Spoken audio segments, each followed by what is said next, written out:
Alors, écoutez, je vous remercie d'être présent à ce lancement de notre ouvrage collectif intitulé Dit et non dit, mémoire catholique au Québec. Je commence par remercier tous les participants d'être là, également les auteurs de cet ouvrage qui viendront donc présenter leur chapitre.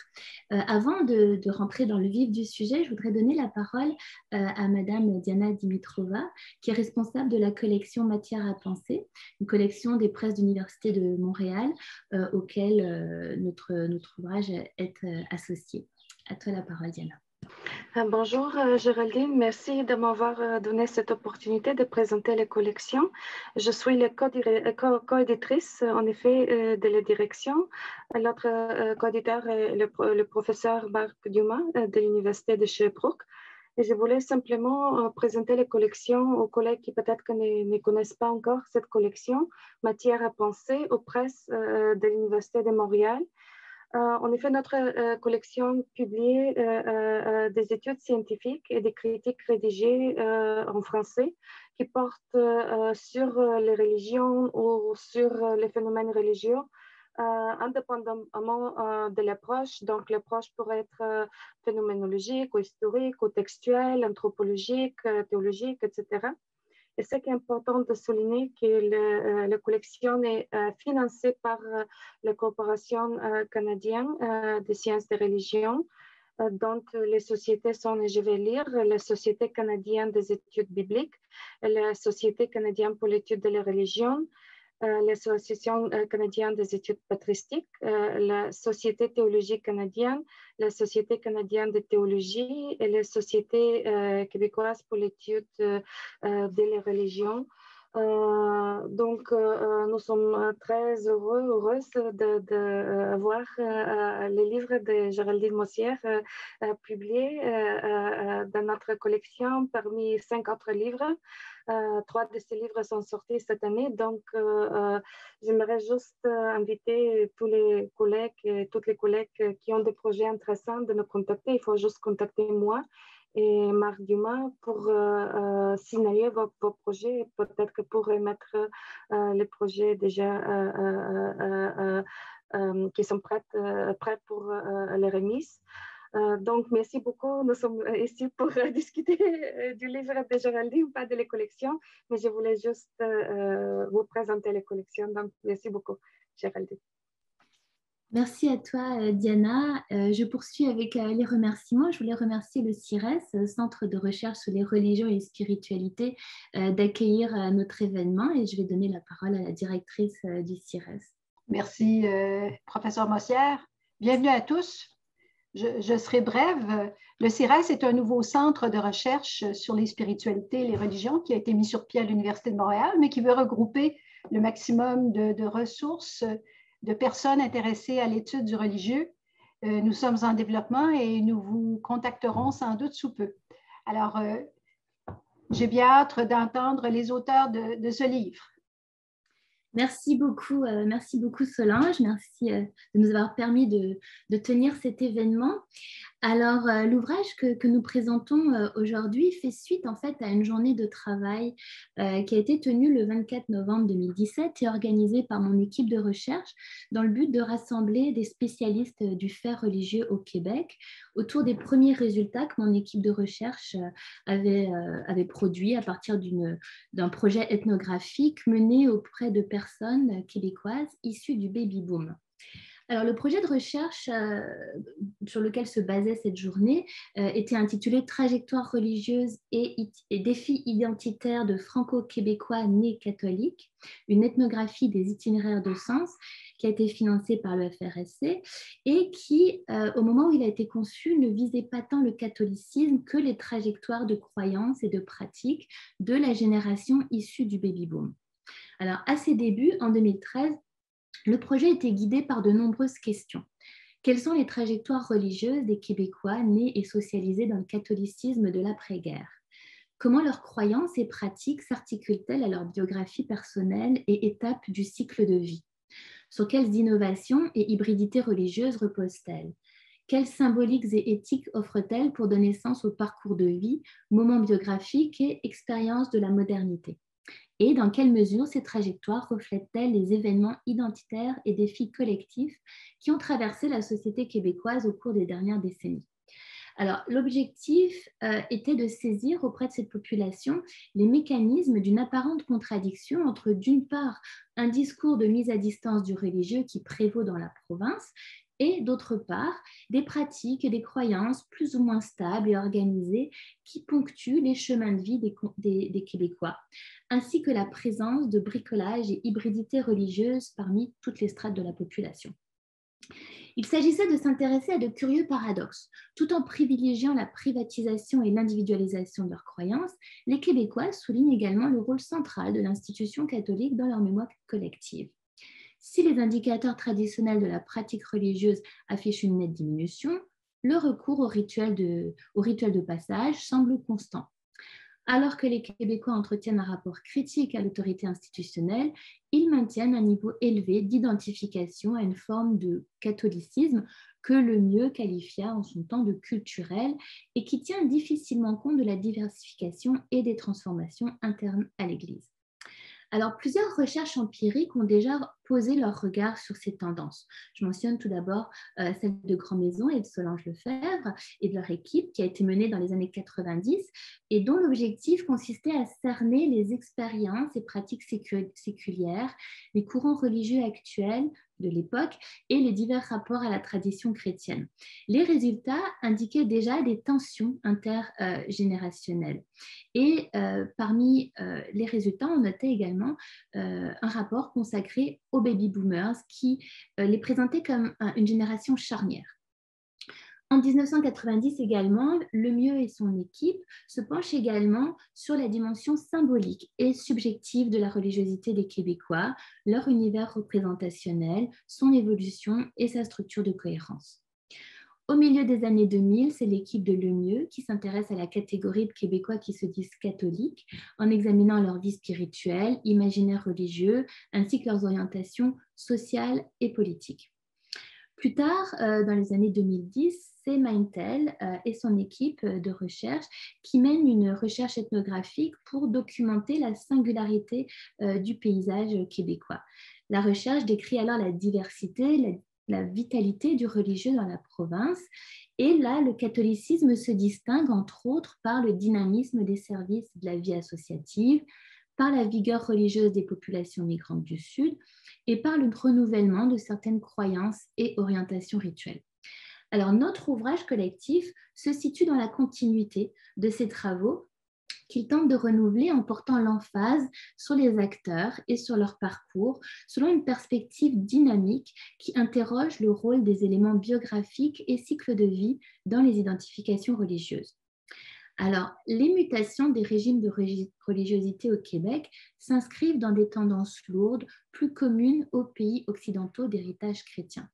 Parmi ces tendances, on note l'individualisation du religieux, la nouvelle centralité de l'expérience religieuse en substitut aux fonctions traditionnelles de la religion, la diversification du paysage religieux et une nouvelle offre religieuse qui en découle, ainsi que des formes de mobilité et de conversion, reconversion religieuse.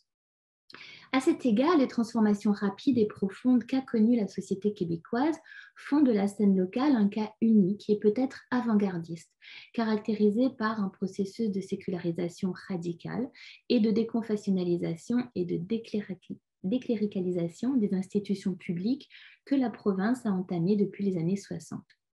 C'est de la singularité de ces identifications religieuses sans cesse travaillées et portées au débat, privé ou public, que les auteurs de cet ouvrage traitent à partir de leur propre perspective disciplinaire et surtout thématique. À ce titre, et en dépit de la forte diversité interne à cette génération, les enfants du baby-boom apparaissent comme une population d'études emblématique des changements récents et profonds qu'a connus la province. Non parce qu'ils en sont les instigateurs, mais parce qu'ils en constituent les principaux artisans et acteurs. J'admets quelqu'un dans l'espace. Né dans un Québec pétri de catholicisme, éduqué dans le petit catéchisme préconcilaire dont il acquiert le mode de socialisation, cette génération connaît et opère les transformations que traverse le Québec dans les années 60, dans un climat de contre-culture et de fortes contestations sociales et politiques globales, avant d'animer et d'orienter les débats identitaires entourant la gestion de la diversité de la population québécoise au cours des dernières décennies.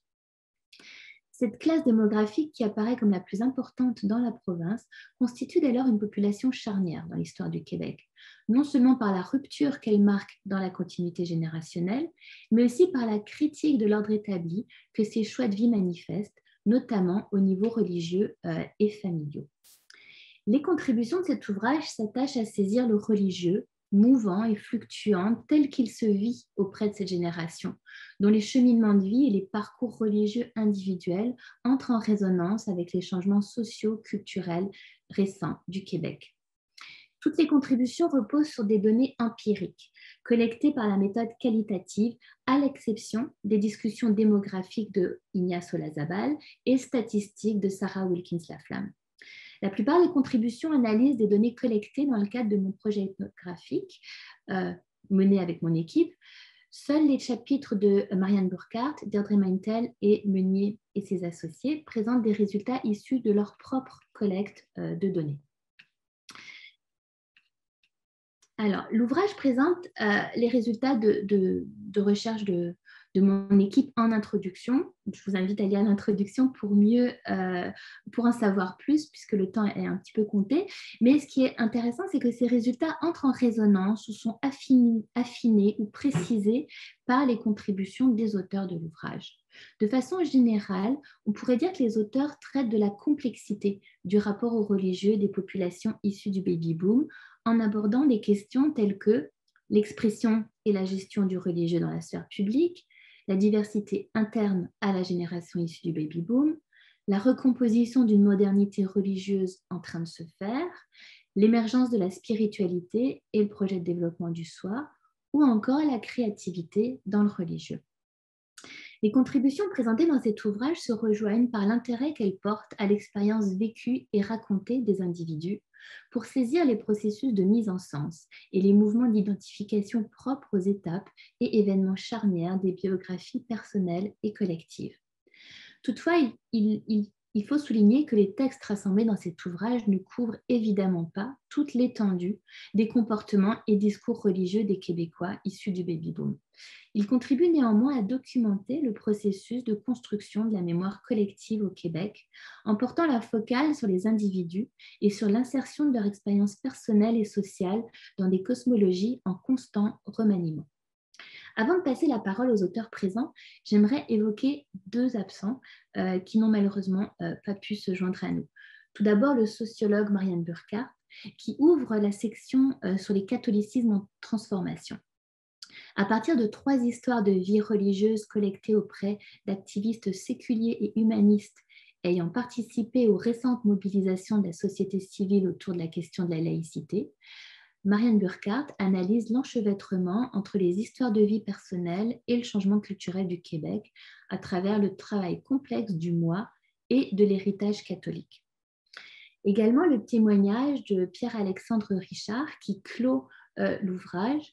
Pierre-Alexandre Richard est un intervenant en soins spirituels à l'Institut universitaire en santé mentale Douglas et il est chargé d'accompagner le processus de mise en sens de la souffrance auprès des personnes arrivées à une étape souvent clé de leur vie. Dans son témoignage, il présente certaines observations qu'il a collectées auprès d'enfants du baby-boom qui atteignent aujourd'hui l'âge de nécessiter certains soins. Aux angoisses existentielles qui agissent souvent comme catalyseurs de philosophie de vie, Pierre-Alexandre Richard explique qu'il répond par un processus d'apprivoisement qui repose sur la triade conceptuelle mort, religion et parents et qui semble pouvoir apaiser les patients. Donc, au moment d'expérimenter la finitude de l'existence, le besoin de refaire lien avec leurs parents justifie alors de mobiliser le religieux, la plupart du temps dans le religieux catholique. Ainsi en est-il de la mémoire catholique pour les baby-boomers au Québec, un intime en disgrâce. Et je passe la parole à Ignace Olazabal, sans plus tarder, pour présenter sa contribution. Alors, merci beaucoup, Géraldine, pour ta présentation et ta mise en bouche, si on peut dire ainsi. Effectivement, écoutez, moi, je présente des données qui sont quand même un peu anciennes, enfin, tirées de recherches qui datent d'une dizaine d'années, dans lesquelles on n'avait pas du tout exploré la question religieuse, mais plutôt l'exercice de la grand-parentalité, ainsi que le rôle de proche aidant, proche aidante dans la génération du baby boom. Donc, un petit peu, c'est les données qui ressortent, les données plus socioculturelles qui ressortent de ces études-là. C'est ce que je vous présente. Alors, écoutez, tout d'abord, il est très important, c'est comme le dit Géraldine, il s'agit de la génération charnière au Québec par excellence. Effectivement, c'est par leur nombre et par leurs caractéristiques socioculturelles, elles se distinguent et des générations antérieures et des générations postérieures.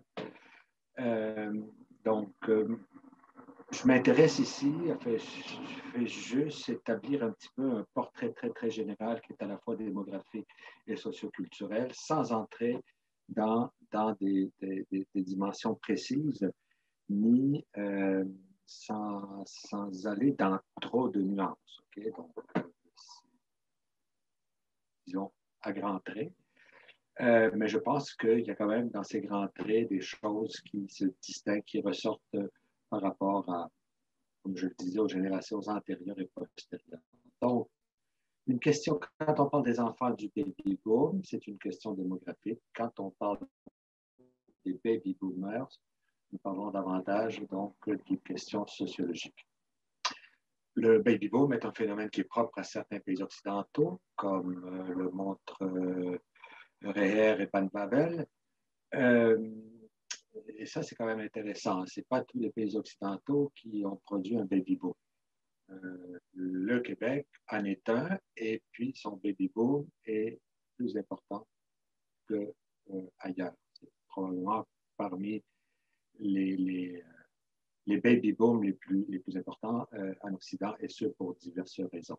Notion sociologique, alors tous les enfants du baby boom ne sont pas des baby boomers, parce que pour être des baby boomers, comme l'ont montré Jacques Hamel et ses collègues dans les années 90, ça prend quelques caractéristiques qu'on dit socioculturelles. Donc, d'un point de vue démographique au Québec, on parle donc des générations, enfin des personnes qui naissent entre 1943 et 1965.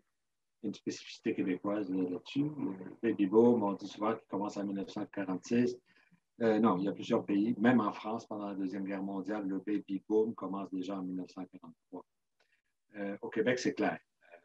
Si on regarde les statistiques démographiques, on se rend compte que, bon, effectivement, il y a une reprise de naissance qui est quand même très importante, une reprise de naissance qui, quelque part, se situe dans la tradition nataliste canadienne-française, mais qui s'inscrit absolument pas dans la revanche des berceaux. La revanche des berceaux étant un phénomène auquel les mères du baby boom cessent de souscrire en quelque sorte. En fait, la question, c'est que il y a plus de femmes qui se marient, et donc c'est pour ça qu'on fait plus d'enfants, mais on fait moins d'enfants que dans les générations précédentes, même si l'indice synthétique de fécondité se situe autour de 4, ce qui est absolument extraordinaire en Occident.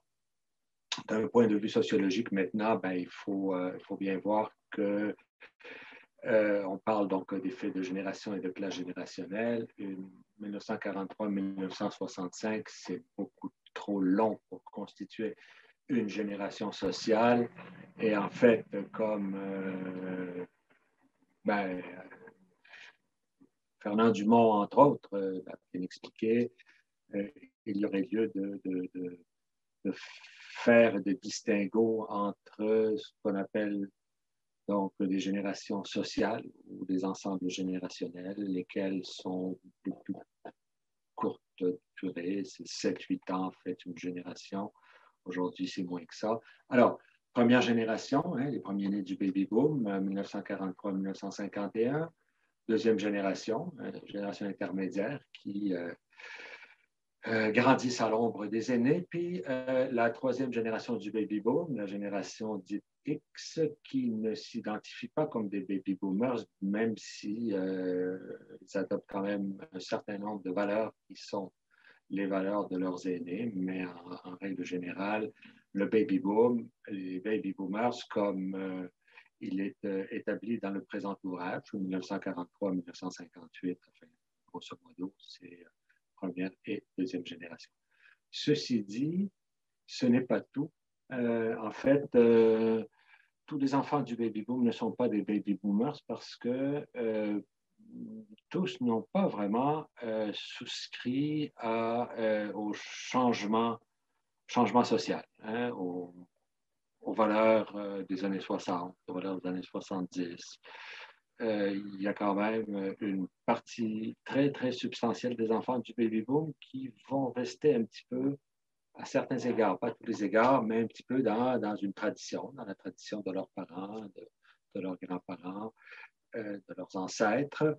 Mais bon, on va dire que les baby boomers, on n'a pas vraiment de chiffres précis là-dessus parce qu'on ne s'entend pas vraiment sur quelles sont les caractéristiques exactes des baby boomers. Mais bon, on pourrait dire que celles que je vous présente ici sont quand même trois grandes caractéristiques avec des sous-caractéristiques. Il n'est pas nécessaire d'adhérer à chacun de ces paramètres-là pour être un baby boomer, mais il y en a qui effectivement vont avoir suivi ou s'inscrire toujours dans l'ensemble de ces caractéristiques-là, que sont la liberté d'action et la revendication pour le changement social, la mobilité sociale ascendante et donc la rupture avec les rôles et les statuts traditionnels. Et là où on voit les transformations par excellence, c'est dans le nouveau rapport à la famille, avec la croissance de la divorcialité, le démariage, la famille recomposée, bon, etc. Alors, pour conclure, les enfants du baby boom, que ce soit ceux qu'on identifie comme des baby boomers ou pas, vieillissent. Hein, ils sont dans une entrée progressive dans la vieillesse. Les premiers nés ont entre 70 et 78 ans, c'est-à-dire qu'on commence à rentrer tranquillement dans le grand âge. Les plus jeunes auront bientôt 65 ans, donc l'ensemble des enfants du baby boom, qui sont très nombreux. Hein, les premiers nés, c'est 800 000. La génération intermédiaire, un autre 800 000. Il y en a qui sont décédés, mais il y a la part d'immigration, etc. Donc, ça demeure quand même des catégories démographiques très, très importantes au Québec. Et puis, en ce moment, il y a plus de 100 000 personnes qui ont 65 ans chaque année. Donc, c'est quelque chose qu'on n'avait jamais vu auparavant au Québec et qui, quand même, entraîne des conséquences. Mais en fait, ce qu'on peut considérer, ce qu'on peut remarquer, c'est que chez les baby boomers et chez beaucoup d'enfants du baby boom qui partagent certaines des caractéristiques présentées dans la CEPAD précédente, demeurent toujours en faveur du changement social. Une constante dans le parcours de vie, je dirais, comme en témoignent par exemple ces trois exemples que je vous propose, la reconnaissance du mariage gay, la légalisation du cannabis et la dernière, mais non la moindre, l'aide médicale à mourir, qui apparaît, d'après nos enquêtes, en tout cas quand on a étudié les représentations au sujet de la vieillesse et de l'aidance chez les enfants du baby-boom autour de 2010, il apparaissait qu'il y avait une crainte extraordinaire pour la décrépitude, l'aide médicale à mourir, apparaissant comme une solution envisagée par beaucoup d'entre eux. C'est ce qui nous avait été témoigné. Et d'ailleurs, le fait que cette loi connaisse de l'ampleur pourrait témoigner effectivement de ce dernier combat de société, si on veut, des baby boomers. Merci beaucoup, Ignace, d'avoir dressé le portrait de la population qui nous intéresse. Je passe maintenant la parole à Sarah Wilkins-Laflamme pour nous présenter aussi son approche statistique de cette génération. Merci. Merci Géraldine. Bonjour à tous et à toutes. Regarde, j'aimerais d'abord commencer par féliciter Géraldine pour ce merveilleux volume. J'ai le très grand honneur d'avoir écrit le 2e chapitre dans l'ouvrage intitulé « Le phénomène générationnel des sans-religions au Québec ». Dans ce chapitre, je réponds à 3 questions empiriques en ce qui concerne l'arrivée et le développement des sans-religions dans la province, c'est-à-dire les individus qui n'ont pas d'affiliation religieuse. Première série de questions, à quel degré observe-t-on un effet générationnel dans les déclins de l'appartenance religieuse au Québec entre 1985 et 2015? Existe-t-il également un effet temporel de croissance des sans-religions à l'intérieur même de la génération des boomers durant cette période? Deuxième série de questions par la suite, à quel point ceux et celles qui n'appartiennent à aucune religion accordent-ils de l'importance aux pratiques et aux croyances spirituelles dans leur vie? Y a-t-il uniquement délaissement de l'appartenance religieuse, donc un phénomène de spirituel mais non religieux, avec des croyances et pratiques spirituelles qui demeurent? Ou au contraire, est-ce qu'il y a absence et de l'appartenance et des croyances et des pratiques spirituelles parmi ces sans-religions? Et enfin, troisième série de questions, une fois que cette diversité établie parmi les sans-religions québécois quant à la présence ou non des croyances et des pratiques spirituelles, quels groupes sociaux ont le plus de chances de se retrouver parmi un type de sans-religion plutôt qu'un autre? Voit-on un effet de génération en ce qui concerne ces divers types de sans-religion, les sans-religions plus âgés étant davantage spirituels et les jeunes sans-religion moins spirituels? Ou en d'autres mots, comment les personnes sans religion issues du baby boom se comparent-elles aux sans religion d'autres générations à cet égard? Donc, dans les prochaines minutes et diapos, je prendrai quelques minutes avec vous pour regarder certaines données qui touchent notamment à la première série de questions de recherche.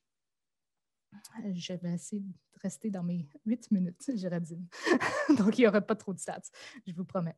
Donc, ici, on a des données des enquêtes sociales générales de StatScan de 1985, ici en bas sur l'axe des X à gauche, jusqu'à 2015 à droite. On voit les taux de sans-religion parmi les 2 cohortes de naissance boomer, nés entre 1946 et 1965. Donc, chacune des 2 cohortes sur une période chaque de 10 ans. Mais on regarde l'évolution des taux à travers les 30 ans de 1985 à 2015, donc au fur et à mesure que cette génération boomer vieillisse.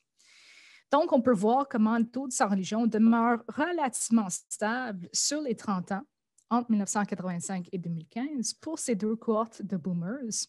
Il n'y a pas eu de grande augmentation ou de déclin de la proportion des sans-religion parmi les boomers au fur et à mesure que cette génération est devenue de plus en plus âgée.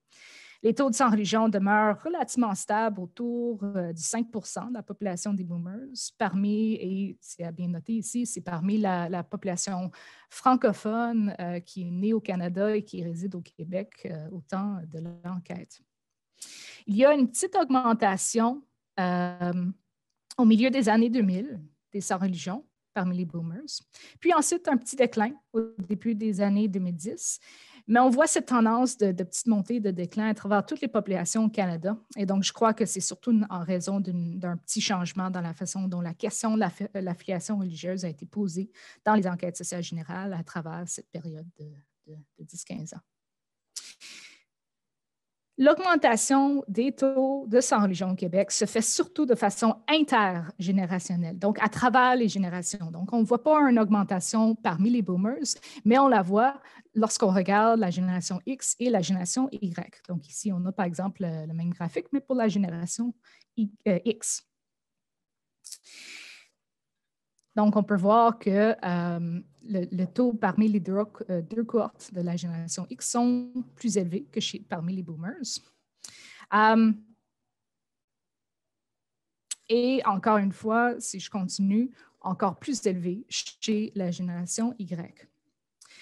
Pour retourner à la génération X, elle est particulièrement importante ici parce que la génération X semble vraiment être la génération de transition quant aux sans-religion. Donc, pour la plupart, les boomers n'ont pas beaucoup de contact avec l'Église catholique. Ils n'assistent pas nécessairement à la messe de façon régulière et plusieurs des chapitres dans le volume regardent en détail ces tendances et le projet en général de Géraldine et son équipe. Mais elles gardent une affiliation pour la plupart à l'Église catholique ou à un certain catholicisme culturel, alors que c'est chez la génération X et Y qu'on commence à voir un certain délaissement tranquille. Ça ne se fait pas de façon du jour au lendemain, mais un délaissement tranquille de cette appartenance religieuse et donc une augmentation des sans-religion parmi ces générations plus jeunes.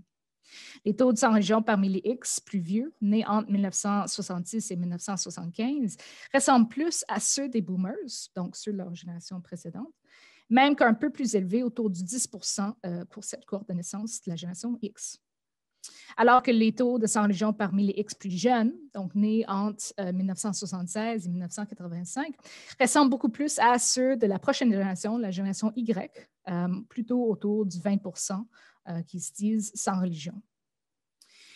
On voit aussi un certain effet d'âge parmi la génération X qu'on n'a pas vu chez les boomers. Lorsque ces membres sont plus jeunes, donc plutôt dans les années 80 ici, leur taux de sans-religion ressemble plus à ceux de leurs parents, donc plus faibles. Mais lorsqu'ils transitionnent vers la vie adulte, donc lorsqu'on avance dans le temps, leur taux de sans-religion grimpe un peu. Donc, si on voit une certaine montée de la courbe, des deux courbes ici dans le graphique. D'autres travaux ont montré que cette période de jeune adulte est clé pour ceux et celles qui connaissent une telle désaffiliation religieuse, mais surtout pour les générations X et Y et non pas pour la génération boomers au Québec. OK, je m'arrête ici. C'était vraiment juste un petit teaser. Mais regarde, je vous encourage fortement à lire mon chapitre, le volume en général, puis toutes les questions sont les bienvenues plus tard après les présentations, pendant la période de questions. Merci. Merci beaucoup, Sarah, pour cette présentation dynamique sur cette catégorie spécifique des sans-religion dans la population qui nous intéresse. Je passe la parole à Deirdre Mantel, qui va nous présenter également son chapitre sur l'invisibilité du religieux parmi cette génération. Bonjour Géraldine. Solange, merci pour cette occasion de parler de mon chapitre dans le livre où j'étais vraiment ravie de participer. Le chapitre s'intitule « Ni vu ni connu, le religieux caché au Québec ». Mes propos se fondent sur une recherche d'équipe portant sur les religions au Québec que j'ai dirigée et où ont participé plusieurs auteurs de ce volume et où le rôle de Géraldine était assez important. Le but de la recherche était de saisir l'étendue de la diversité religieuse au Québec et de comprendre le rôle de la religion dans le quotidien des personnes actives religieusement qui vivent dans une société sécularisée, celle du Québec aujourd'hui. La méthodologie était essentiellement ethnographique et la recherche était menée dans plusieurs régions avec une base dans différentes villes régionales, par exemple Saint-Jérôme pour les Laurentides, Saguenay, la ville de Saguenay pour Saguenay-Lac-Saint-Jean, Sherbrooke en Estrie, etc., ainsi que bien sûr à Montréal. Et en total, nous avons touché 232 groupes, dont 81 ont été étudiés en profondeur, c'est-à-dire avec plusieurs mois d'observation participants, entretiens formels et informels, etc. Parlons juste une minute de la visibilité ou invisibilité du religieux. Bon, on sait très bien que les débats sociaux tournent autour de la visibilité. En fait, nous avons trouvé beaucoup de groupes qui sont physiquement invisibles par choix ou par nécessité, en raison, par exemple, de leurs moyens très faibles qui les obligent à occuper un espace loué, parfois à temps partiel. Il y a aussi des courants qui tiennent leur rituel dans des espaces verts, parfois très reculés. Et parfois, il y a une moindre visibilité par choix que nous avons noté chez les groupes musulmans en région, mais aussi chez les Wiccans, les druides, certains types de néo-païens. Mais rappelons que la visibilité est aussi une question de contexte. Une femme voilée est visible au Québec, une femme sans voile serait très visible dans d'autres contextes nationaux.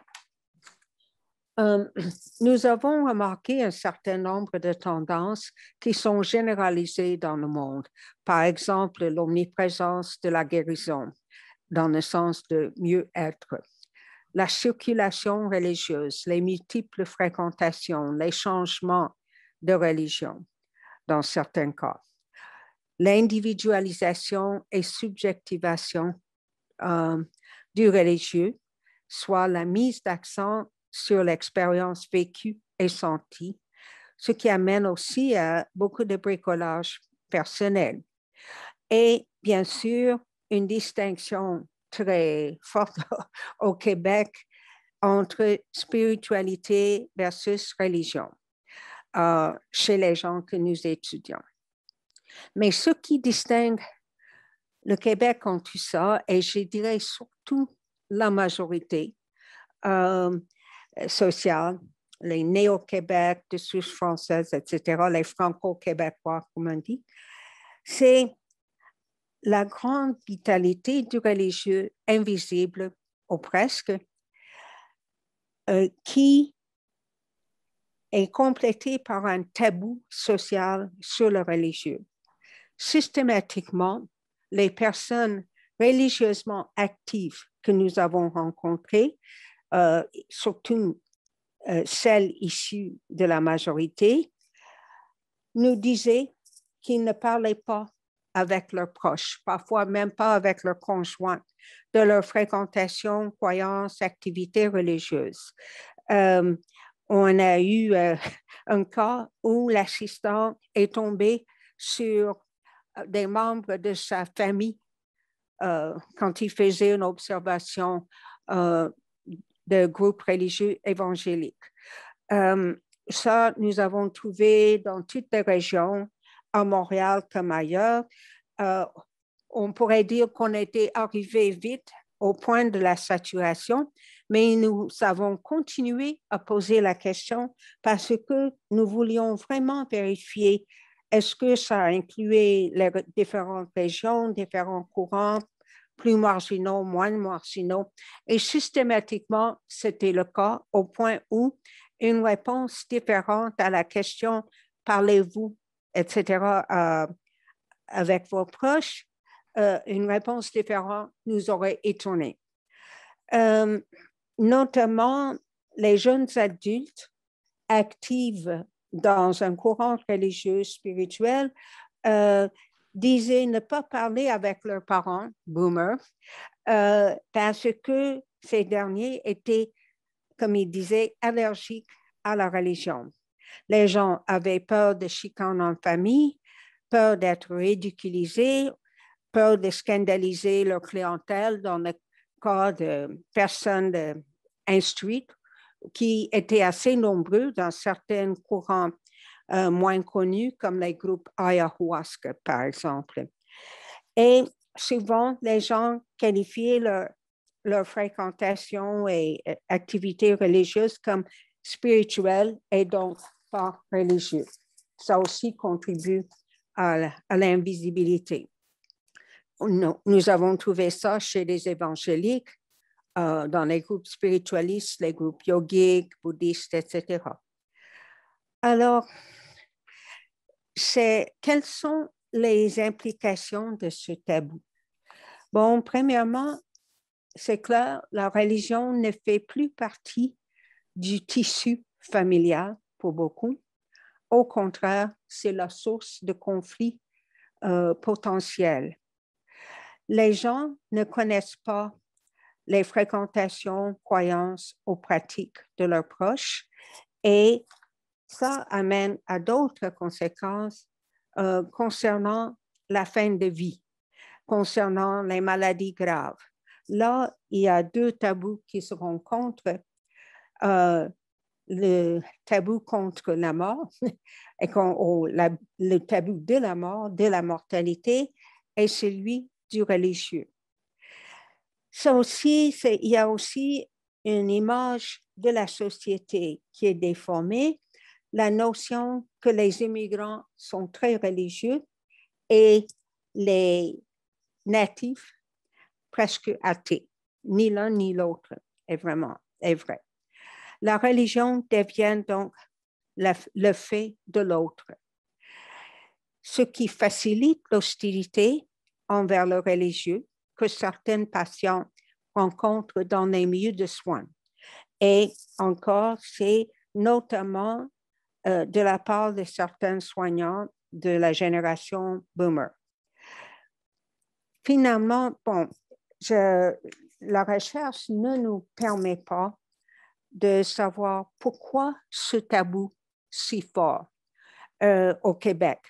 Ce n'est pas le fait de toute société qui a un passé religieux, mais c'est une question que je laisse ouverte et peut-être que vous aurez des idées.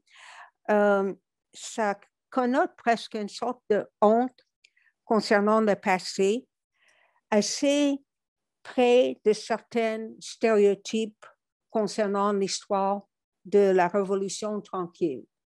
Aujourd'hui, nous connaissons de nouveaux travaux sur cette période qui nuancent énormément l'image de cette période, mais je me demande encore pourquoi ce tabou contre le religieux subsiste et très particulièrement dans la société québécoise. Merci. Merci beaucoup, Deirdre, des questions très intrigantes que tu soulèves. On passe à Guillaume Boucher qui va nous présenter une perspective intéressante sur cette génération en parlant de modernité en responsabilité. À toi la parole, Guillaume. Merci beaucoup, Géraldine. Félicitations pour ton ouvrage. Merci beaucoup de m'avoir invité à contribuer aussi. Je vais juste enlever mon visage en prépondérance ici. J'aime pas ça beaucoup. Mon chapitre s'appuie sur des thèses de Mosière et de Meunier concernant la place du catholicisme dans la mythe-histoire entourant la Grande Noirceur, recueillie auprès de nombreux participants à l'étude de Mosière. Je tâche de faire voir que derrière les critiques du catholicisme est d'abord visée, et je reprends les mots de Gilles Routier ici, une synthèse particulière des rapports religion-État-société, ou plutôt une représentation de cette synthèse. Le catholicisme, incarnation de la religion chez de nombreux participants, apparaît comme dépositaire des excès perçus de cette période de laquelle il faut s'émanciper. Chemin faisant, je fais voir dans une deuxième section que les participants font émerger une spiritualité idéale, emplie d'idéaux de modernité religieuse. Dans une troisième section, je m'attarde aux élans de sympathie apparemment paradoxales manifestés par de nombreux participants face au catholicisme. Malgré les critiques, le discours entourant la religion au Québec demeure ambivalent. Pour les personnes issues du baby-boom de la recherche, cette ambivalence est marquée du sceau de la nostalgie, laquelle est attribuée aux contributions socio-historiques du catholicisme à l'édification du Québec. Je vois dans cette nostalgie également les germes d'une modernité religieuse complémentaire à une modernité que j'appelle classique ici, marquée par un discours pluraliste, l'accent placé sur l'authenticité des croyances plutôt que sur la structure rituelle traditionnaliste et le plaidoyer en faveur d'une religion vécue privément. Or, la modernité québécoise, enfin celle que portée par les baby boomers du projet, ceux que nous avons rencontrés, me semble aussi se distinguer par des éléments avancés par le théologien André Charon. Pour cet auteur, la modernité au Québec se décrit davantage comme une volonté de cohérence entre croyances et valeurs, une volonté d'indépendance, mais aussi une recherche de responsabilisation et d'autonomie par les individus. C'est cette idée qui m'amène à proposer une modernité en responsabilité, comme disait Géraldine tout à l'heure, qui serait décelable dans le discours de certains baby boomers du Québec. Je vais faire ici un court résumé de mon argumentation. Alors, les baby boomers apparaissent très conscients du contexte socio-historique dans lequel ils ont été socialisés, c'est-à-dire la Grande Noirceur. Meunier relève différentes périodisations de cette Grande Noirceur, mais pour les besoins de ma contribution et en fonction des discours recueillis aussi, la Grande Noirceur fera référence à la période que Lintot associe au duplessisme, soit la quinzaine d'années précédant la Révolution tranquille. L'historien qualifie cette période de soubresaut d'un ordre ancien devant la modernisation la modernisation progressive du Québec. Excusez-moi. La période est marquée par une synthèse particulière des rapports entre État, société et religion qui offre à avoir une sorte de civilisation paroissiale toute québécoise. Les récits des répondants font voir comment les baby boomers participent d'une mémoire collective où l'Église est tenue en partie responsable de la misère et de l'oppression vécue par certains. Et plus encore, certains présentent le catholicisme lui-même comme étant le responsable principal de ce contexte sociopolitique. Donc, dans le discours des participants, la religion catholique est prise à partie pour son association avec le pouvoir politique. Cette collusion, qui profite à certaines figures d'autorité religieuse ou politique, en vient à caractériser l'Église institution aux yeux de nombreux répondants. Leur appréciation de l'époque et de la place que le catholicisme y occupe devient alors un reproche contre une illusion temporelle spirituelle dont ils perçoivent l'Église catholique comme étant coupable. On dénonce l'omniprésence de l'Église catholique dans les champs de responsabilité aujourd'hui occupés par l'État, dans un ménage incestueux au profit de l'Église. Un répondant disait ainsi « C'était les évêques qui menaient un peu Maurice Duplessis. Maurice Duplessis, c'était un premier ministre avant la Révolution tranquille. C'est lui qui couchait avec les évêques. » L'illusion est telle que le catholicisme devient pour eux synonyme de la période historique. Un informateur résumait la situation. Vous avez entendu parler de la Grande Noirceur. Ah oui, jusqu'en 60-65, c'était encore très catholique. Donc, je continue dans mon chapitre en mobilisant le concept de mythe-histoire, qui est pour Les Tourneaux un discours construit, une fiction réaliste, un système d'explication et un message mobilisateur. Ainsi, en érigeant la mythe-histoire d'un catholicisme autoritaire, incohérent et hypocrite, les répondants élaborent une figure contre laquelle ils érigent un idéal critique qui leur permet du même coup de formuler ce que devrait être la religion. Il s'agit ici d'une religion relevant d'une modernité, comme je disais, somme toute classique. Subjectivation, refus de l'autoritarisme temporel comme spirituel, prise de distance face aux institutions religieuses, créativité rituelle. Tous des impératifs amplement rapportés par nos répondants. Mais est-ce que tout est dit pour autant? Que faire des élans de sympathie, sinon d'admiration, pour certaines figures catholiques charismatiques? La sympathie qu'expriment plusieurs répondants à l'égard du catholicisme participe de ce que Mosière nomme la nostalgie réflexive, qui joue sur les ambivalences du désir et des appartenances mises en jeu par les mémoires collectives.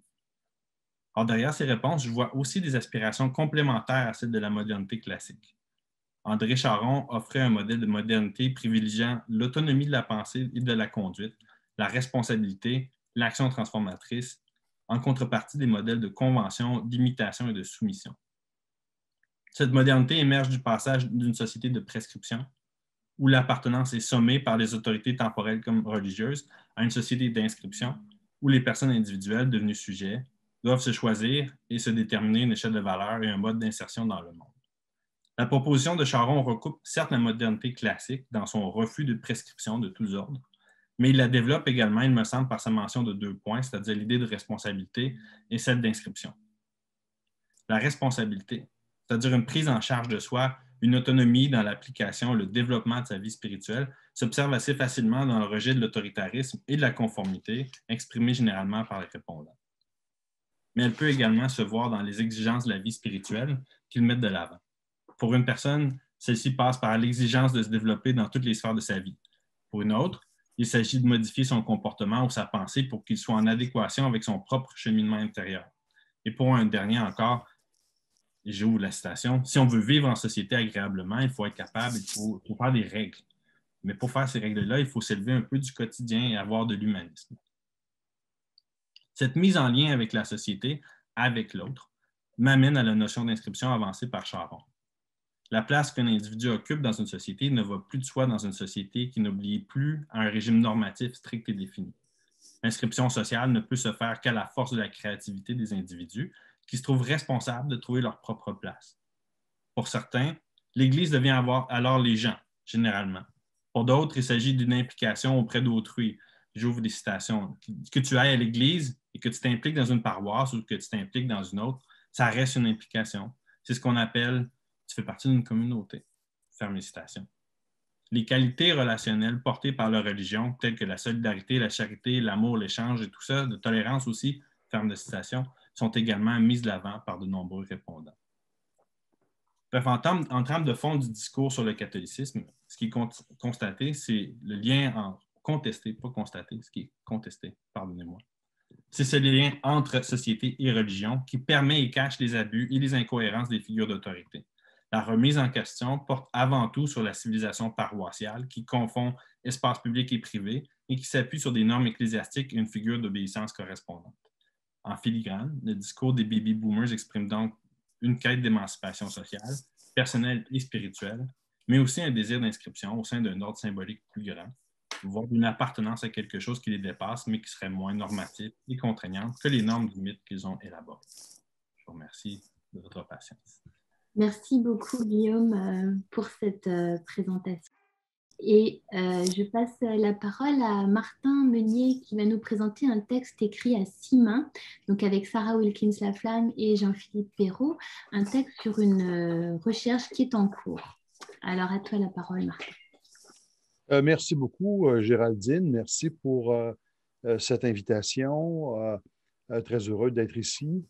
Très heureux également de participer à ce volume qui, à mon avis, a une unité d'intention et une unité de plan qui est très intéressant, je vous le dis, à tous et toutes. Si vous ne l'avez pas encore, procurez-vous-le. C'est, à mon avis, c'est très particulier parce qu'on ne s'est pas vu beaucoup tout le monde et pourtant, il y a beaucoup de recoupements dans chacun des textes. Écoutez, le texte que nous avons fait, c'est-à-dire Jean-Philippe Perrault, Sarah Wilkins-Laflamme et moi-même, a voulu en quelque sorte inviter les gens dans la boutique arrière, dans l'atelier de la recherche. En fait, parce qu'en se demandant comment est-ce qu'on est arrivé à faire une recherche qui est plus ou moins de grande envergure autour du thème des histoires de vie. Histoires de vie qui occupent beaucoup de mon temps actuellement puisque je suis dans l'analyse de ces histoires de vie religieuses qui sont très longues. Les gens parlent beaucoup, près de 3 heures par entretien parfois. Flashback. D'abord, en 2016, je fais la rencontre, je suis invité à Lyon par Mme Aubourg et Derda Mantel pour faire une conférence, prononcer une conférence sur le catholicisme québécois ou quelque chose comme ça. Ça va donner d'ailleurs ce livre qui vient tout juste d'arriver chez moi. Très beau livre d'ailleurs, qu'à mon avis, on pourrait aussi lancer. Et qui a aussi, je l'ai eu hier, alors je n'ai pas pu lire l'ensemble des contributions, mais qui me semble avoir aussi un intérêt très grand pour ceux et celles qui sont ici aujourd'hui. Donc, et je fais la rencontre, c'est la première fois que je rencontre Géraldine Mossière, que j'avais lue, bien sûr, mais je ne la connaissais pas. Je fais donc sa rencontre et je suis estomaqué en parlant avec elle parce qu'elle me raconte qu'elle est en train de faire une recherche sur les histoires de vie religieuses chez les baby-boomers. Et alors là, on se regarde, puis comble de chance, on s'aperçoit qu'on fait la même chose au même moment. C'est-à-dire qu'on travaille à partir du même matériel et on veut envisager d'une certaine façon la compréhension du catholicisme québécois et du rapport que les Québécois et Québécoises ont au catholicisme à partir des histoires de vie.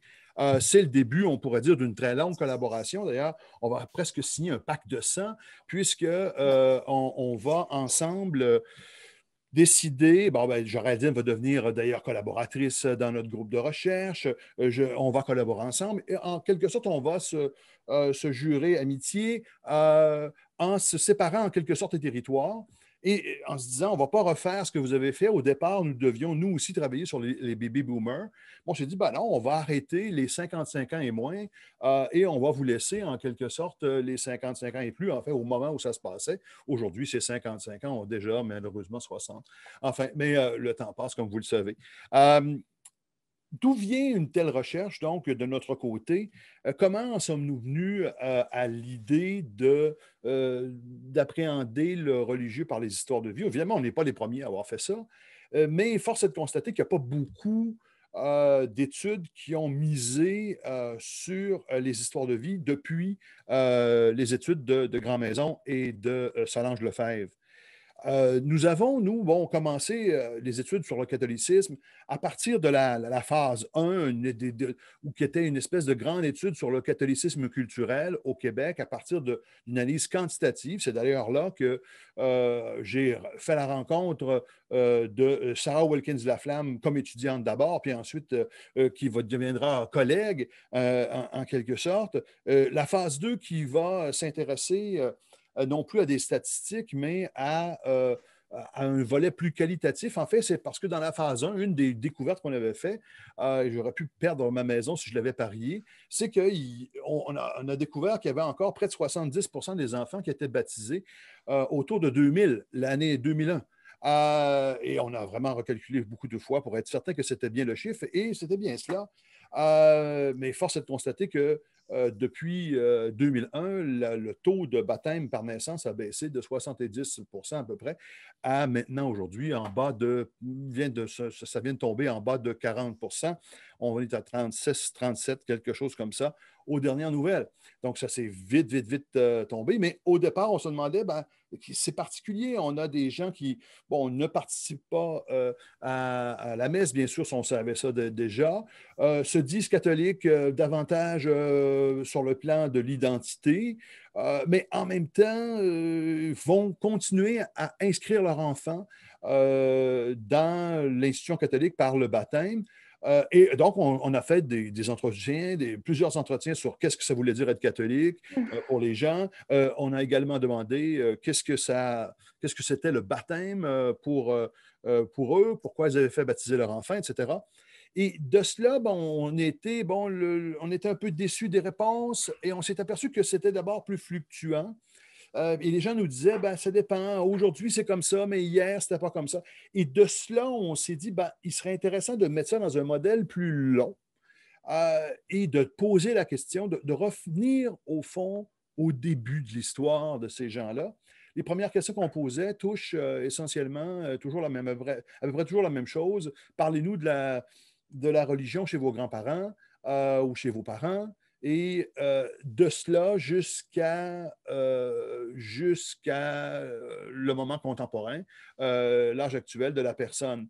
Évidemment, chez les plus jeunes, c'est une histoire plus courte. Chez les plus vieux, c'est plus long. Mais on a trouvé beaucoup de choses intéressantes.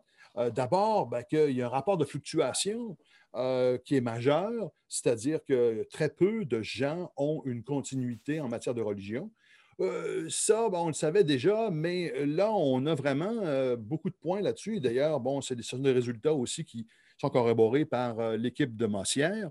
Également, non seulement qu'il y a des fluctuations donc, dans des âges de la religion, on pourrait dire, et des moments, qui sont souvent, je le disais dans une autre conférence, en lien avec des moments de crise que les individus vivent.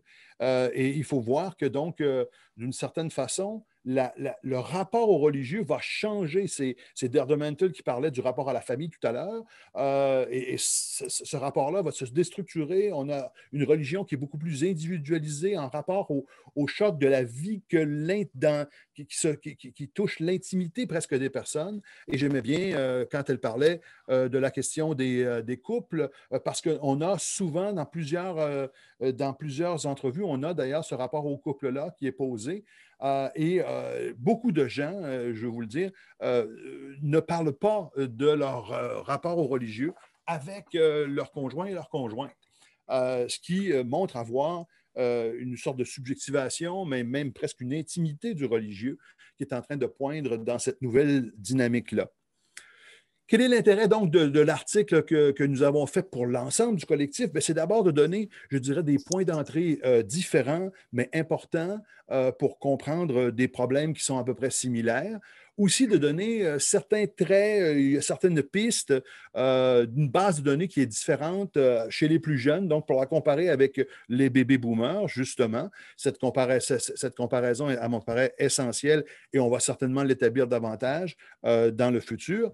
Seul souhait que j'espère que nous pourrons faire tous ensemble, Géraldine et son équipe, et ainsi que les chercheurs qui sont présents, c'est d'avoir non plus des histoires de vie, mais une véritable analyse longitudinale, c'est-à-dire nous revoir dans 5, dans 10 ans avec plusieurs des personnes qu'on a déjà interviewées pour savoir comment ça s'est modifié et pouvoir faire une analyse sur 10, 20 ans de la religiosité in situ chez chaque groupe d'âge et mieux comprendre les dynamiques qui sont à l'œuvre pour distinguer, comme le disait très bien Sarah Wilkins-Laflamme, les rapports entre on va dire, les transformations générationnelles du religieux et les effets d'âge qui eux aussi, attaquent et transforment le rapport que les individus et les sociétés ont à la religion.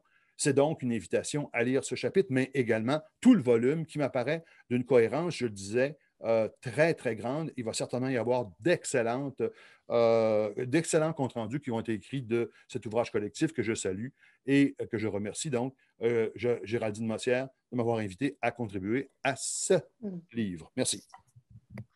Merci beaucoup, Martin, pour ces perspectives réjouissantes sur la suite à donner à nos recherches. Je donne la parole à Isabelle Costecchi qui va nous ramener dans la sphère de l'intimité en nous parlant de l'intimité de la vie spirituelle de cette génération de baby boomers. Merci beaucoup, Géraldine. Merci pour ce grand honneur de m'inclure dans ce projet.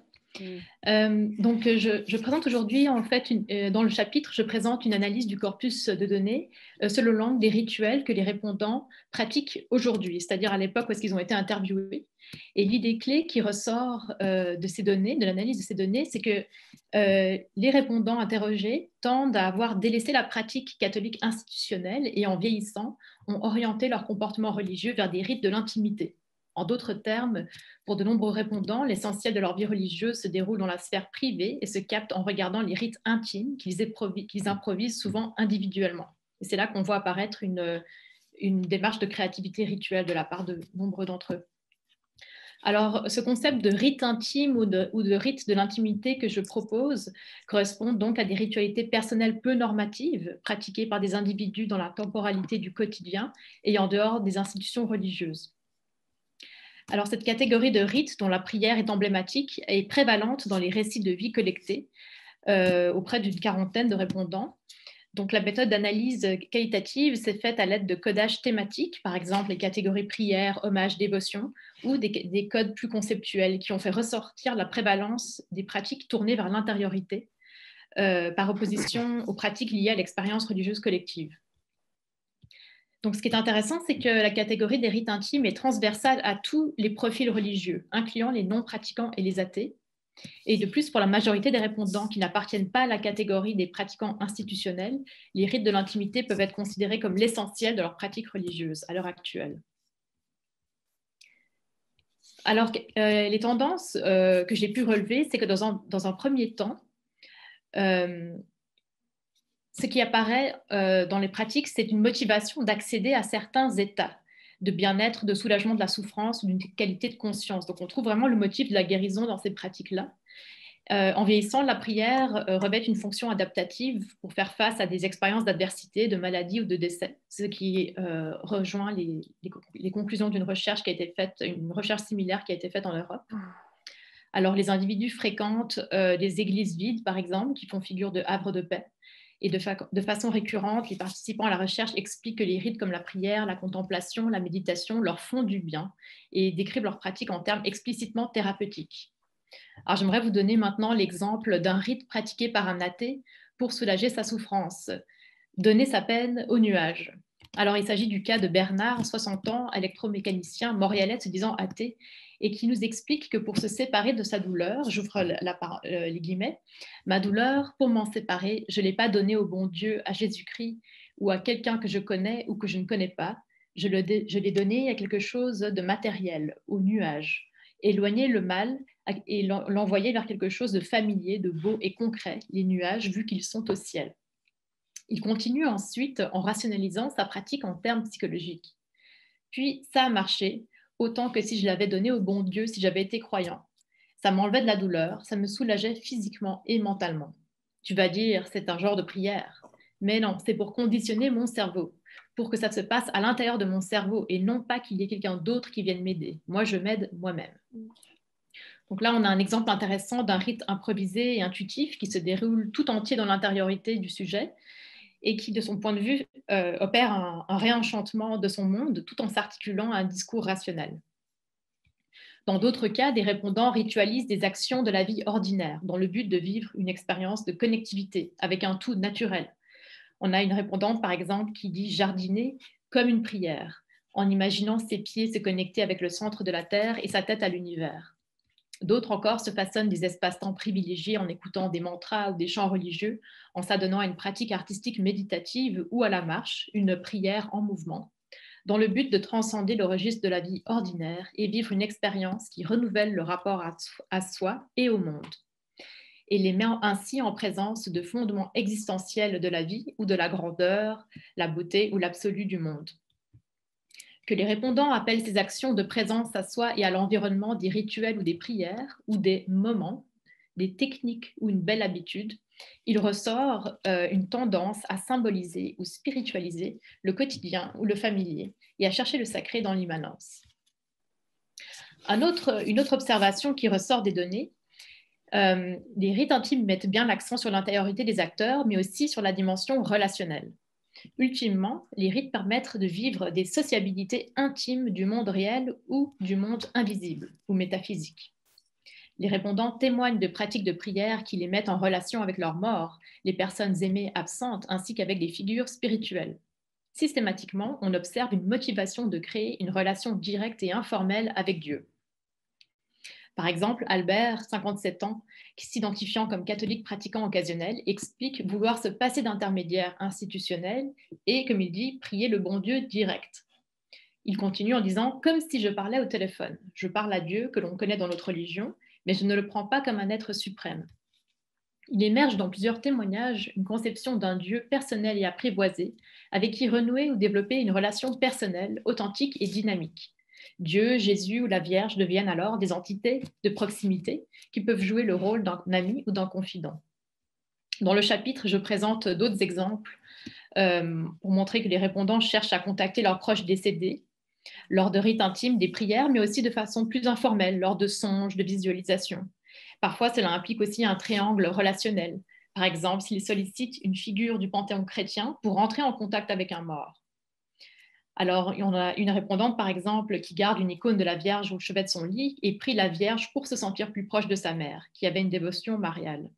Inversement, certains répondants voient leurs parents comme des agents d'intercession, partant du principe qu'ils sont plus près du divin.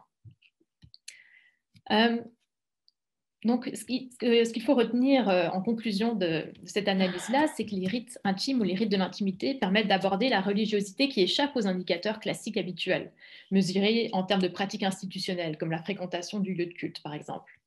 Donc, les répondants rationalisent souvent leurs pratiques en termes de quête d'effets sur leurs états intérieurs, de modulation d'émotions, d'atteinte de certains états de conscience, et montrent une réflexivité autour des fonctions de leurs pratiques. Mais au-delà de ce discours, qui vient sans doute a posteriori et reflète la norme séculière dominante, leur motivation semble se situer d'abord au niveau relationnel, c'est-à-dire la motivation à s'engager dans ces rites touche une expérience relationnelle pour elle-même. Il faut donc moins voir ces pratiques à travers le prisme narcissique d'une fonction purement individuelle et instrumentale qu'à travers celui des sociabilités immatérielles qui s'expriment encore souvent par des référents chrétiens. Donc on voit qu'ils entretiennent des liens avec des proches décédés et une variété de figures chrétiennes, ce qui laisse entrevoir une forme de vitalité du catholicisme qui relève de l'attachement émotif. Alors, ces référents chrétiens font l'objet d'un travail d'appropriation qui les subordonne aux logiques subjectives des acteurs et à des imaginaires spirituels de plus en plus holistiques et immanents. On peut alors penser que le catholicisme perd de son influence matricielle sur les comportements religieux pour devenir réservoir de ressources symboliques. Toutefois, les bricolages rituels des baby boomers de cette enquête illustrent potentiellement l'évolution d'un catholicisme vécu fondé sur la vie spirituelle, dont le pouvoir expérientiel et affectif que recèlent ces figures divines et mystiques est important, le sens doctrinaire parfois en moins. Voilà, c'est ce qui clôt ma présentation. Merci beaucoup Isabelle pour nous avoir fait circuler dans ce monde passionnant qu'est celui de la vie spirituelle des baby boomers, et on continue un petit peu à circuler dans cet univers et dans cet imaginaire avec Julia Hittel qui va nous parler de l'émergence d'une conscience écosophique parmi cette génération. Bonjour, bonsoir, moi je suis en Suisse, j'ai quelques heures en plus. Merci d'abord à Géraldine de m'avoir conviée à ce projet et de m'avoir fait confiance dans l'écriture de ce chapitre. Alors moi je me suis intéressée aux conditions d'émergence d'une éthique écosophique au Québec chez les baby boomers et comment celle-ci se manifeste et se transmet dans les discours et pratiques.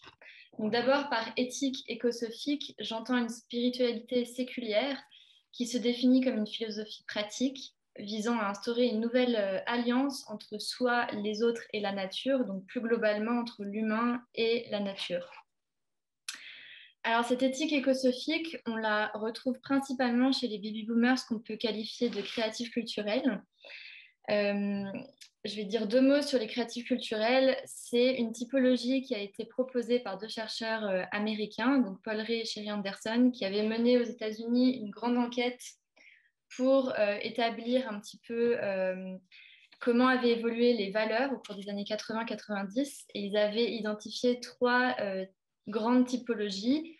Donc il y avait d'abord les modernes qui valorisaient la notion de progrès, des technologies, du dépassement de soi, etc. Les traditionalistes qui étaient davantage animés par des valeurs de conservatisme culturel et religieux. Et les créatifs culturels qui portaient des valeurs post-matérialistes de bien-être et d'expression de soi et qui, plus globalement, incarnaient autant une éthique de l'expressivité et de l'authenticité qu'une forte sensibilité écologique et aux valeurs notamment liées autour du féminin et du féminisme. Les créatifs culturels, on peut les retrouver aussi principalement chez les porteurs finalement d'une contestation de l'autorité religieuse et aussi d'une remise en question de la culture matérialiste, productiviste, qui a une vision utilitariste et réductrice de la nature.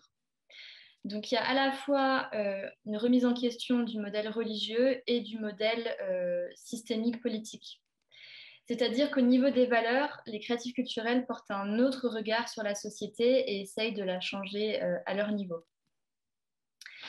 Donc, chez les baby boomers créatifs culturels, que d'ailleurs j'ai pu identifier dans mon propre travail de recherche que j'ai fait dans ma maîtrise à l'Université de Montréal et chez les répondants de l'étude de Géraldine Mossière. Et en fait, ils avaient la particularité de combiner à la fois le projet de l'épanouissement de soi, qu'on retrouve dans la spiritualité contemporaine qui se qualifie de non religieuse et qui valorise l'expérience comme régime de vérité, qui fait du bricolage spirituel, qui emprunte par exemple à des spiritualités orientales, aux thérapies post-psychanalytiques, entre autres à la philosophie et à la science, mais qui aussi rompt finalement avec l'institution catholique et qui combine à la fois ce projet de l'épanouissement de soi et une éthique de l'engagement qui résulte en fait de la prise de conscience progressive de l'impact et du risque global engendré par les activités humaines sur la planète. Cette sensibilité écologique, elle prend racine principalement à un niveau assez systémique dans les années à partir des années 80-90, même si le débat existait déjà dans les années 70 dans la sphère publique. Et donc, cette sensibilité écologique, elle prend racine dans le mouvement vert au Québec qui cherche à faire advenir une société plus respectueuse de l'environnement. Donc, de cette sensibilité écologique naît le besoin d'une nouvelle moralité, c'est-à-dire une action responsable envers soi, les autres et la nature, et qui se traduit dans la pratique par une spiritualité écosophique. En quelques points, puisque l'idée c'était d'annoncer le chapitre et pas forcément de le détailler, je vais vous dire un petit peu par quoi se caractérise cette spiritualité écosophique. Donc d'abord, on observe un ancrage dans l'ici et maintenant. C'est une spiritualité qui se vit et qui s'actualise au quotidien. Ensuite, malgré une rupture avec l'institution catholique et une forte distanciation vis-à-vis d'elle, on observe quand même une transmission et une mise en lumière de valeurs dites humanistes chrétiennes, c'est-à-dire comme le don de soi, l'entraide, la charité, le respect et l'amour universel. qui s'étend finalement aussi aux non-humains, donc à la nature. Ça se traduit par des actes dans le bénévolat, dans l'engagement au quotidien et à plus petite échelle dans des actes plus dits écolos comme le tri des déchets, le jardinage, la connexion avec la terre. Voilà. On a aussi un régime d'authenticité qui est fondé sur la notion de cohérence entre le système de sens spirituel et les modes d'action. C'est-à-dire qu'on observe vraiment une politique des petits pas qui doivent être faits dans la visée du respect de soi, des autres et de la nature. On a aussi la notion de transcendance immanente qui se traduit par une connexion à une unité transcendante que les baby boomers nomment souvent comme l'énergie primordiale, l'énergie universelle, et qu'on retrouve finalement un peu dans l'idée que toutes les religions portent ce même message, et que malgré les bricolages divers et variés, finalement, l'itinéraire est cohérent. Donc, il y a toujours une idée d'unité. Et la meilleure façon de le vivre, c'est par l'expérience et de l'interdépendance que l'on a avec la nature. Donc, la nature est à la fois réenchantée et sacrée, et ça permet en fait cette vision de vivre dans un système cohérent et interdépendant qui est transcendé par cette énergie universelle de réenchanter à la fois le monde et la nature. Ce que j'ai trouvé le plus intéressant parmi les récits de vie des baby boomers, c'est que pour beaucoup qui avaient donc cette sensibilité à la nature, ils se revendiquaient d'une filiation aux Amérindiens pour légitimer en fait ce lien naturel inné à la nature et évidemment à ce respect de la nature, et qui indique à la fois une rupture par rapport aux références d'autorité chrétienne, et vraiment le fait que pour la plupart d'entre eux, ils se disaient des êtres de nature, que c'était un moyen de légitimer vraiment ce rapport direct à la nature. Par exemple, parmi un des répondants, Robbie, il disait que pour lui, il n'était même pas sûr finalement d'avoir des ascendants amérindiens, mais qu'il pensait, comme tous les Québécois étaient finalement mélangés aux Amérindiens, il y avait vraiment ce lien direct qui était expliqué par cela. Donc, finalement, la force de cette spiritualité écosophique, c'est qu'elle est vraiment conçue comme une voie d'agentivité et qu'elle représente un guide pour un temps un peu perçu comme chaotique et toujours à améliorer. Voilà, merci. Merci beaucoup, Julia, pour ta contribution qui conclut un petit peu cette espèce de tour ou de regard porté sur cette génération des baby boomers et leur rapport aux religieux. Et j'enchaîne avec Valérie Aubourg qui nous a fait l'amitié d'écrire la postface de cet ouvrage qu'elle a structuré autour d'une comparaison entre la France et le Québec. Alors Valérie, je te donne la parole et j'apprécie, je souligne également que Valérie est aussi de l'autre côté de l'Atlantique et je vous remercie toutes les deux d'être présentes malgré l'heure tardive à laquelle on vous amène devant Zoom. Merci Géraldine de m'avoir proposé de rédiger cette postface. Je suis aussi contente d'apprendre au fond que votre lien et votre collaboration avec Martin Meunier s'est concrétisée lors de ce fameux colloque de 2016 à Lyon, qui a mis beaucoup de temps à être publié, mais je suis heureuse de savoir qu'il y a comme ça toujours des bénéfices secondaires lorsqu'on organise ce type de colloque. C'est un très bel ouvrage, que cet ouvrage, dans tous les sens du terme, Géraldine, que ce soit la couverture, le titre, le contenu, bien sûr, qui est absolument original et comme ça a été dit, très cohérent. Je ne vais pas revenir sur les différentes contributions puisqu'elles ont été exposées et beaucoup mieux que je ne saurais le faire. Je vais juste reprendre, à mon sens, 3 points d'intérêt généraux et puis 2 points de comparaison avec la France. Du point de vue de l'intérêt de cet ouvrage, ça me semblait très intéressant que cet ouvrage porte, que ce travail porte sur un groupe majoritaire dont la religion est peu connue, parce qu'il me semble que bien souvent, premièrement, en tout cas en France, la religion majoritaire qui demeure le catholicisme, hein, eh bien, suscite peu d'intérêt parmi la communauté scientifique. On se centre beaucoup sur des aspects plus minoritaires et le petit risque, c'est que ce que l'on va ensuite énoncer comme une règle ou une norme en matière religieuse, au fond, est basé sur des groupes minoritaires. Et donc, il me semble que c'est intéressant déjà pour au fond, se rendre compte de qu'est-ce que la religion, se poser même la question de qu'est-ce que la religion de manière générale, que de s'intéresser à un groupe majoritaire.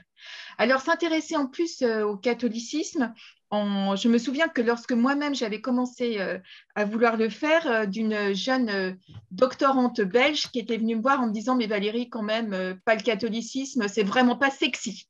Donc, je crois qu'il y a quelque chose de pas très sexy à s'intéresser aux catholiques et tu as fait cet effort de le faire. Dans un contexte où, et plusieurs l'ont dit, que ce soit Sébastien Fath ou Danielle Hervé-Léger elle-même, trop peu de chercheurs, au fond, sont intéressés par ce champ-là, ce champ religieux. Un autre intérêt, c'est bien sûr ce qui a été dit en termes de récit de vie, dont il a été salué, je crois, toutes les promesses qu'il contient, même si au fond c'est une démarche anthropologique assez classique et qui était présente dès les débuts, quasiment, en tout cas, il y a des travaux qui, dès le milieu du XXe siècle, attestent que l'on peut étudier des populations par ce biais-là. Et je trouve vraiment très intéressant que tu sois partie de ces histoires de vie et en même temps, la profondeur de l'ouvrage vient du fait que tu as su les réenchasser dans des apports théoriques et des questionnements méthodologiques. Je crois que c'est vraiment tout l'intérêt de cet ouvrage. Pour en venir à des points de comparaison avec la France, je dirais juste tout d'abord un point de différenciation. Et ce qu'a dit Dermentel au sujet de la révolution tranquille m'invite à le dire en même temps avec prudence. Il y aurait sûrement encore à affiner les choses.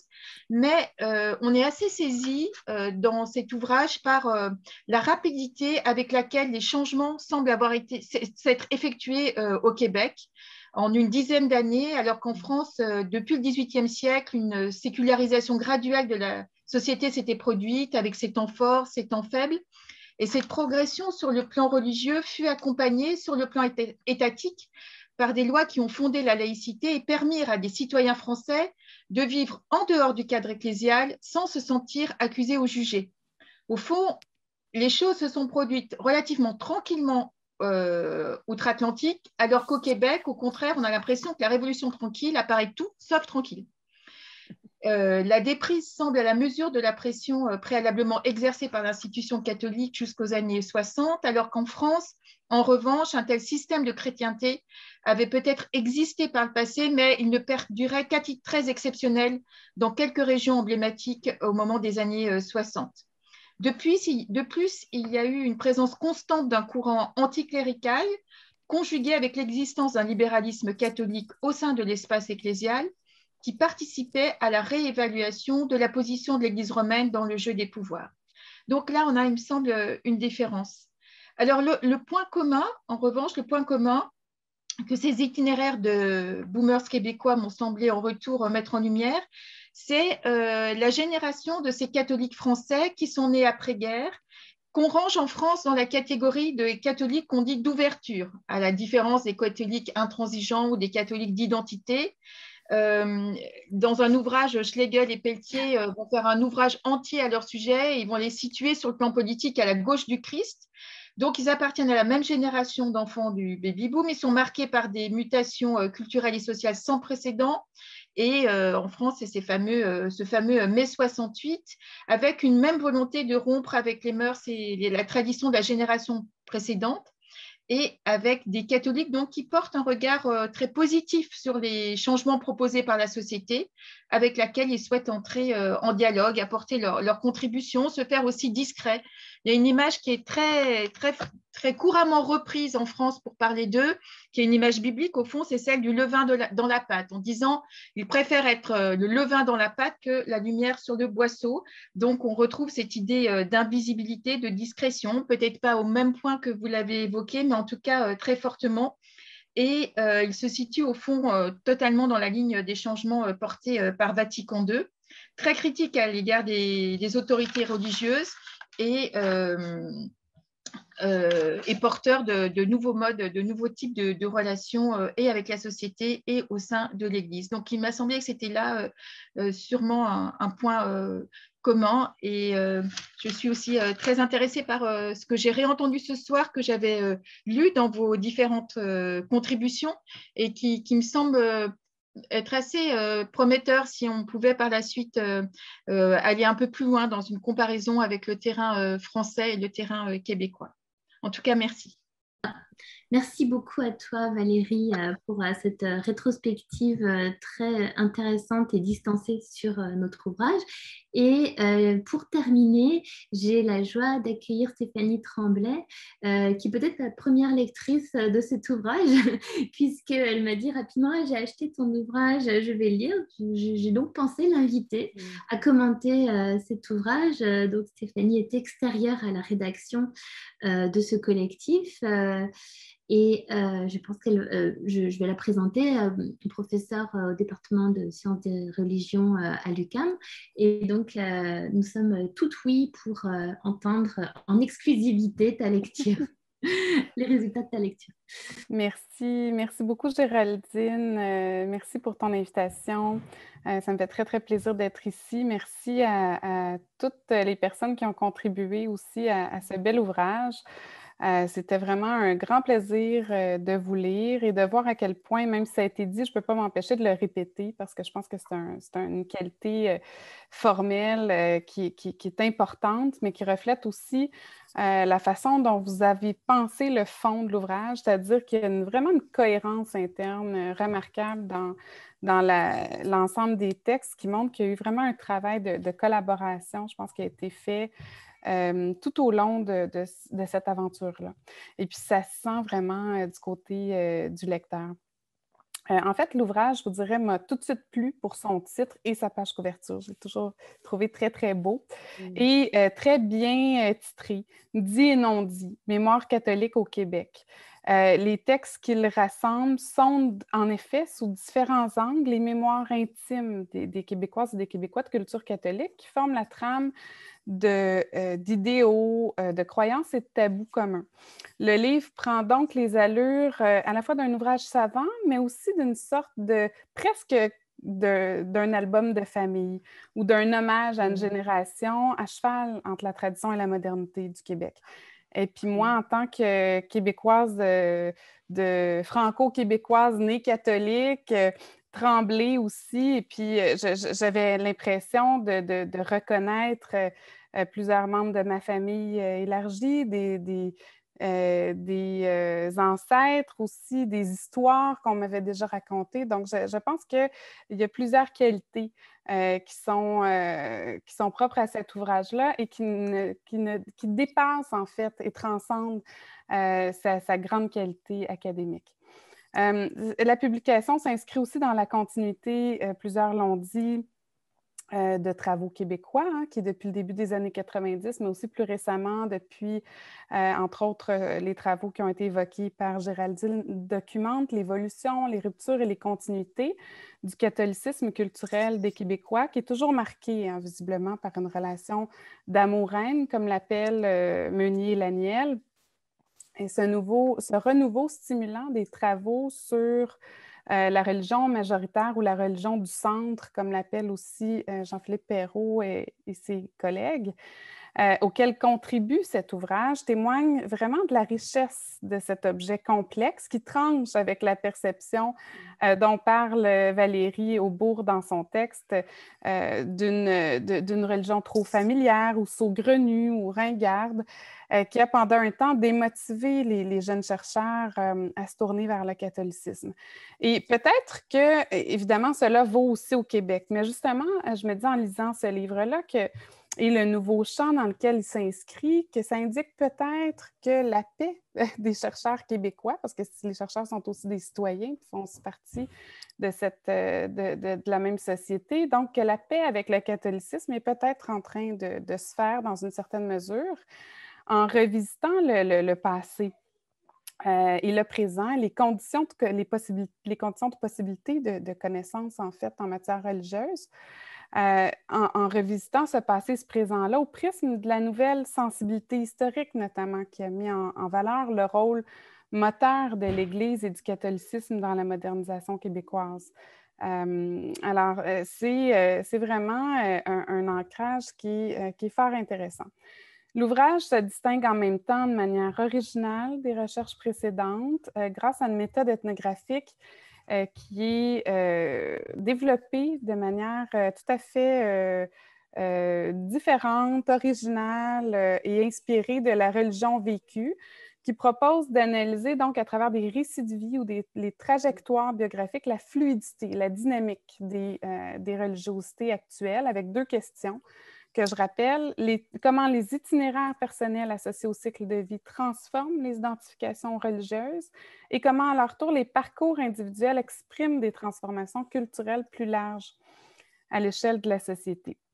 Et donc, on a différents chapitres qui vont parler des dits et des non-dits de cette religion vécue des catholiques québécois et qui reflètent plusieurs tendances communes de ce que Jean-Paul Willem appelle, ou d'autres, on développe d'autres noms, mais au fond, on parle souvent de la même matrice, de l'ultramodernité.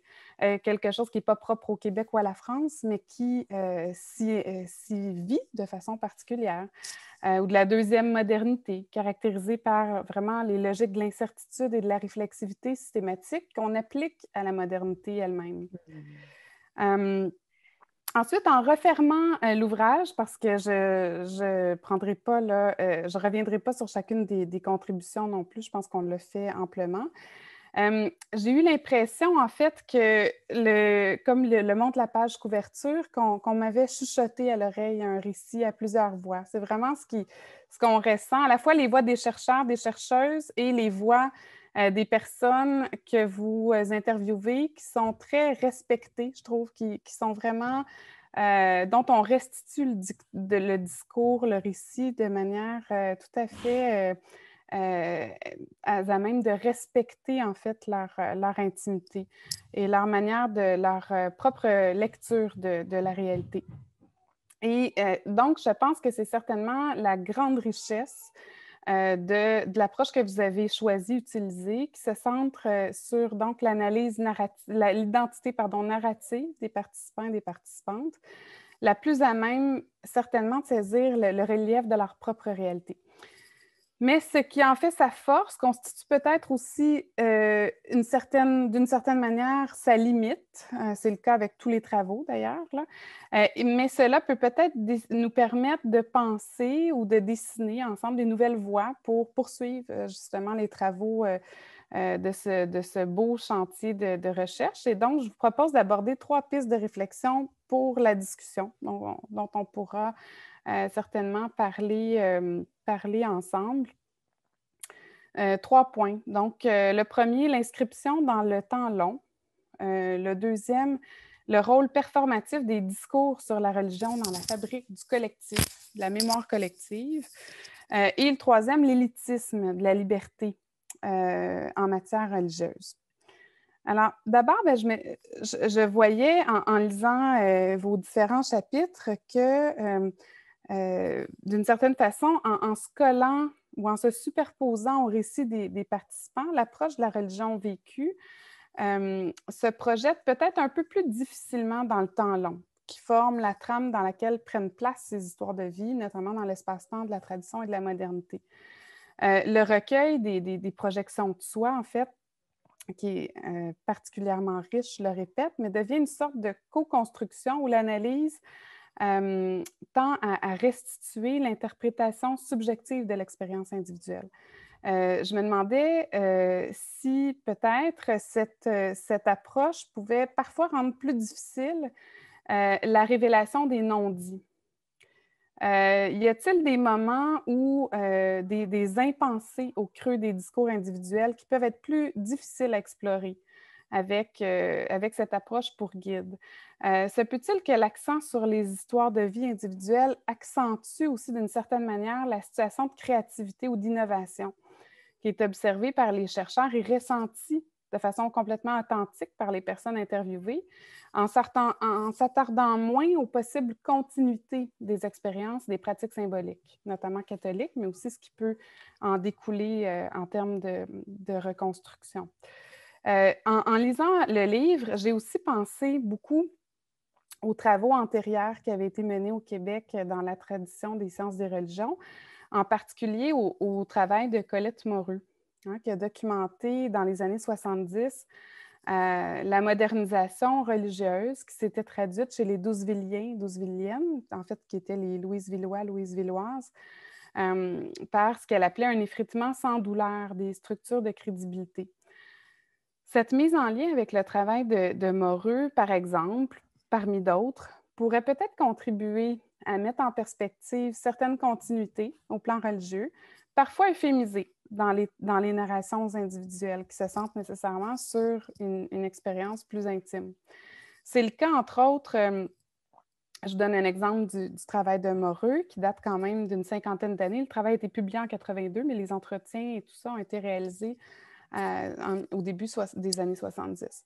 Donc, c'est le cas des miracles, du paradis et de l'enfer, nous explique Colette Moreux, qui est peut-être incorporé au langage quotidien de la tradition chez les Douzevilliens avant la Révolution tranquille, mais auquel on ne croit pas nécessairement.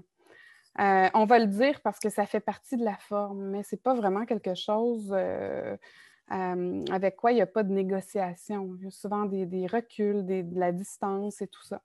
Inversement, depuis l'avènement du discours dominant de la modernité, qu'elle nous présente comme arrivé relativement brusquement dans je dirais, la mise en scène politique un peu du social, on accepte plus naturellement le concept d'intériorité religieuse. On ne dit plus, là, je cite, « On ne dit plus le chapelet à genoux en famille, mais plusieurs fois par jour, on a une pensée vers Dieu. Ça va vite et qui peut le vérifier? » Cette plasticité possible des discours illustre aussi le rôle labile de la tradition ou de l'épistémie catholique, il me semble, qui est dotée de la capacité peut-être de se mouler sur différents types de narratifs religieux ou politiques. Cela peut par ailleurs nous amener à nous interroger sur le deuxième point, un deuxième point possible, donc le rôle performatif ou l'effet miroir en quelque sorte des expériences racontées à propos de la religion dans la fabrique de la mémoire collective.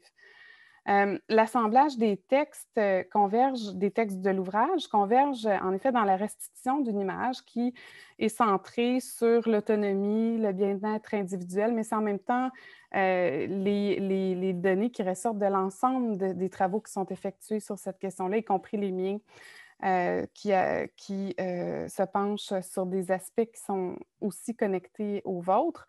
La pratique de rites spirituels intimes et discrets et la prévalence d'une conscience écosophique.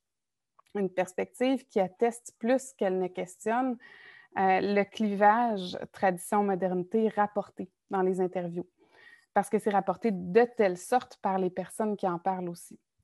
Il s'agit aussi d'une religiosité qui est traversée par des logiques d'incertitude sur fond d'une modernité désenchantée, problématisée, auto-relativisée, pour reprendre encore une fois les mots de Jean-Paul Willem, qui a certainement des effets sur la transmission des structures de crédibilité, encore aujourd'hui, les modèles cognitifs et comportementaux d'une génération à l'autre. On l'a vu par rapport à l'exemple fort intéressant dont parlait Derdré à propos de la façon dont le religieux est devenu tabou même à l'intérieur de l'espace familial. Donc, non seulement dans la sphère religieuse, mais aussi dans les autres domaines de la vie sociale et politique. Il serait intéressant peut-être de pousser aussi les travaux dans cette direction-là.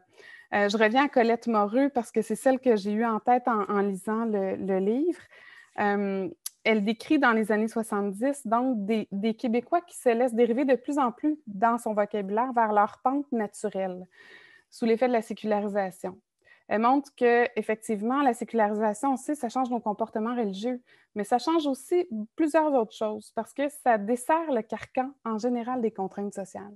Et elle dit donc, par exemple, les Québécois de Douzevilles sont en général peu friands de relations sociales en profondeur et vont, en allant moins à l'église, ils vont comme se refermer un petit peu, puis ils vont avoir tendance plus à avoir des dialogues un peu plus en superficie, moins approfondis, tout ça. C'est un des exemples qu'elle mentionne.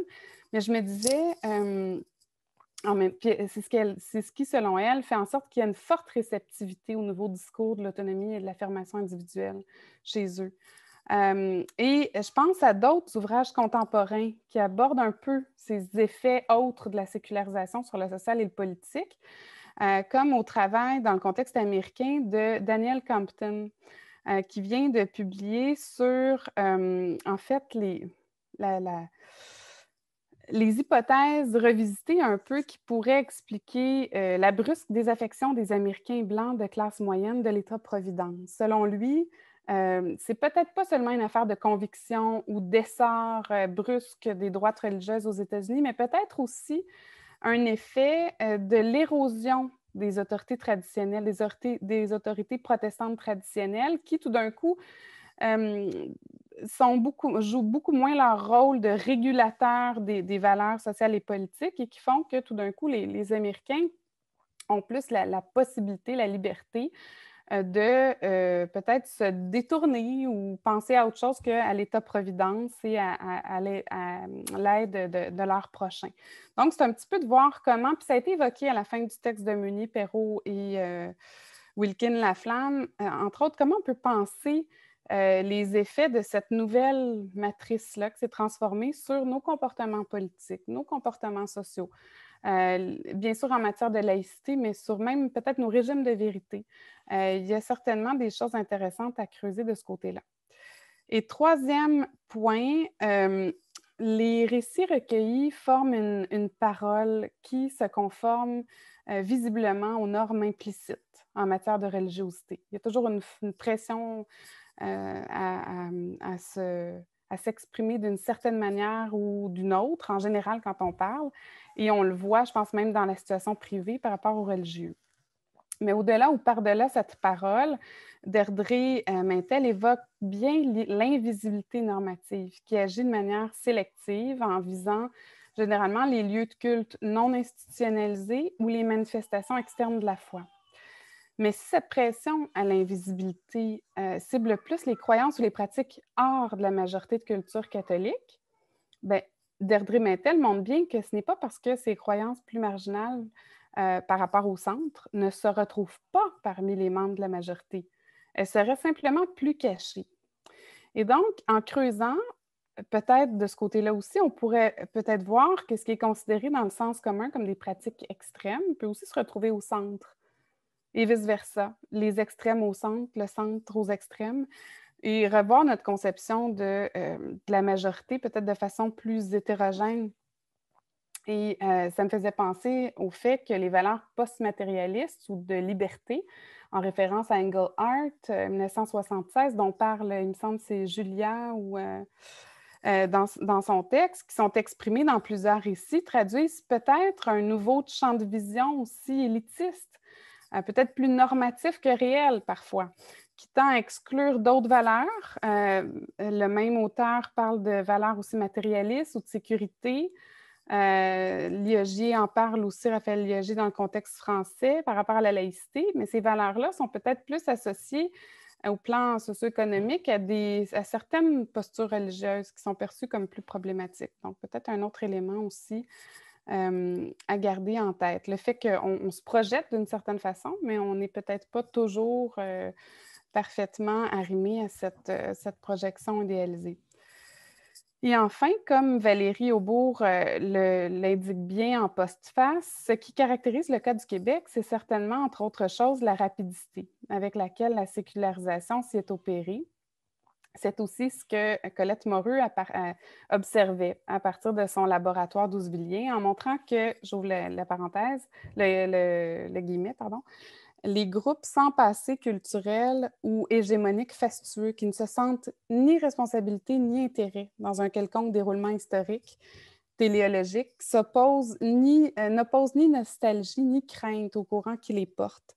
C'est pourquoi, selon elle, les jeunes cultures, comme le Québec, se fabriquent à leur insu des structures sociales et symboliques inédites. Et vraiment, Je pense que le travail que vous avez réalisé dans cet ouvrage-là, Géraldine et les autres collègues, mettent vraiment en perspective des angles privilégiés de cette religiosité qui s'invente et se reconstruit au quotidien. Et c'est, en ce sens, tout à fait stimulant. Merci beaucoup, Stéphanie, pour ces points ces pistes de réflexion qui nous amènent, enfin moi personnellement, qui m'amènent beaucoup à réfléchir à la méthodologie, à l'approche quasiment épistémologique sur laquelle nous sommes partis pour réaliser cet ouvrage. Je vous remercie à tous d'avoir fait l'effort d'être avec nous un vendredi après-midi, voire un vendredi soir, encore une fois sur Zoom.